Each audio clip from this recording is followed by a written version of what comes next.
அரசியல்ல அடுத்த 6 மாசங்கள்ல என்னென்ன மாற்றங்கள்லாம் ஏற்படும்? அப்படி இல்ல. மாற்றங்கள் நீங்க என்ன நினைக்கிறீங்கன்றது தெரியுது. ஆக்சுவலா இப்போ வந்து கிரகச்சார சேர்க்கைகள்ல ரொம்ப முக்கியம்.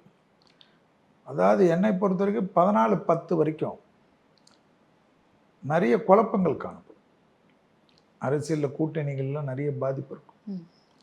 எதுவுமே இப்போ நீங்க கணக்கு போட்டிருக்கிற எந்த கூட்டணியிலுமே சரியா இருக்காது. 14/10க்கு அப்புறம் தான் ஸ்ட்ரீம்லைனே ஆகும்.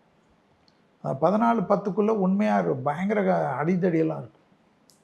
அதேபோல அரசியல்ல வந்து சிலர் வந்து நான் இருக்கலாமா வேணாமான்னு டிசைட் பண்ணுறதெல்லாம் இந்த 14/10க்குள்ள தான் நடக்கும்.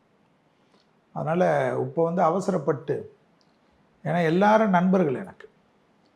உங்கள் கேள்விக்காக நான் சந்தோஷமாக ஒரு ஜோசியத்தில் சொல்ல முடியாது. நட்பு தான் ரொம்ப முக்கியம். நிறைய பேர் எல்லோரோடையும் 1 to 1 நான் பழகக்கூடியவர். 14/10க்கு மேலே தான் ஜோதிடத்தில் என் நண்பர் ஜோதிடர்களுக்கும் நான் சொல்கிறது.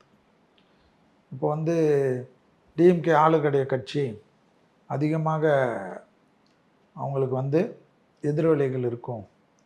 அனைத்து இந்த அண்ணா திமுக கூட இப்போ கூட்டணி பெருசாக வரும். ஸோ அவங்க தோப்பாங்க, இவங்க ஜெயிப்பாங்கெல்லாம் கணக்கு கிடையாது.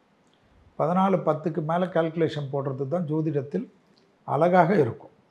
ஏன்னா சனியும் சூரியனும் பார்க்கக்கூடிய காலகட்டம் இருக்குது. அந்த முடிகிறது வரைக்கும் நம்மளோட ஜோதிட கணக்கு தப்பாக வரும்.